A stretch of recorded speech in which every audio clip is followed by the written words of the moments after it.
মাপসুরের সাথে শারীরিক সম্পর্ক করতে হবে, আর মাপসুরের মাথা থেকে একটা চুল কেটে এমন এক জায়গায় লুকিয়ে রাখবো যেটা আমি ছাড়া কেউ না জানে।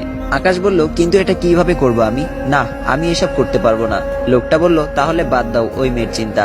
আকাশ বলল, না না, আমি পারবো।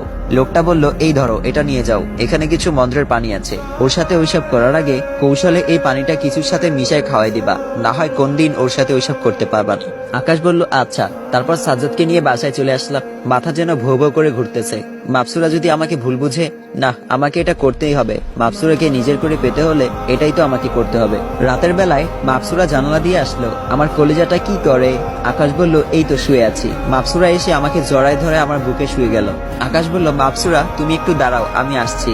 তারপর একটা গ্লাসে করে শরবতের সাথে মন্ত্রের পানিটা মিশিয়ে দিলাম। মাপসুরাকে ধরিয়ে দিয়ে বললাম, এই নাও, এটা তোমার জন্য। মাপসুরা বলল, এটা কি?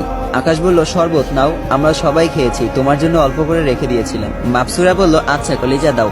মাপসুরা গটগট করে পুরো গ্লাস খতম করে দিল। একটু পর মাপসুরা বলল, আকাশ, আমার কেমন জানি মাথা করতেছে, চোখ মুখ অন্ধকার হয়ে আসতেছে। এরপর আকাশের বুকে ধাপ করে পড়ে গেল।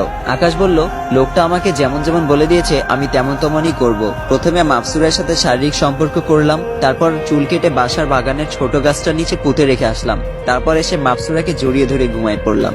সকালবেলা কান্নার আওয়াজে ঘুম ভাঙলো। উঠে দেখি মাপসুরা বিছানার এক কোনায় বসে কান্না করতেছে।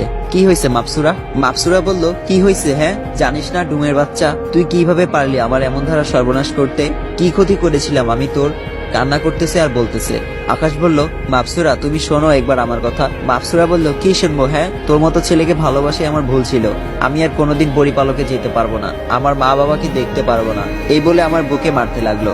আকাশ বলল, মাপসুরা শোনো আমার কথা। মাপসুরা কোনো কথাই শুনতেছে না, বুকে মারতেছে, খামচি দিচ্ছে। মাপসুরা আকাশের বুকে আঁচড় দিয়ে ছিঁড়ে ফেলেছে। মাপসুরাকে এবার নিজের বুকের সাথে শক্ত করে জড়ায় ধরল। কলিজা, তুমি কি ভাবছো তোমাকে আমি এত সহজে ছেড়ে দিব? ভালোবাসি তোমাকে, নিজের করেই রাখবো। মাপসুরা বলল, ছাড়, তুই আমাকে একদম স্পর্শ করার চেষ্টা করবি না। মাপসুরা নিজেকে আকাশের থেকে ছাড়িয়ে নিল। মাপসুরা বলল, এবার দেখবি তুই আমার আসল রূপ। এতদিন ভালোবাসছি তাই কিছু করি নাই, এখন থেকে তোকে জ্বালাই মারবো। মাপসুরা মনে মনে বলল, খচ্চর বেটা। আকাশ বলল, কলিজা, যা হওয়ার হয়ে গেছে, চলো আমরা বিয়ে করে নতুন করে সংসার করি। মাপসুরা বলল, না, ইম্পসিবল, তোর সাথে কোনোদিনই আমি এই সংসার করব না।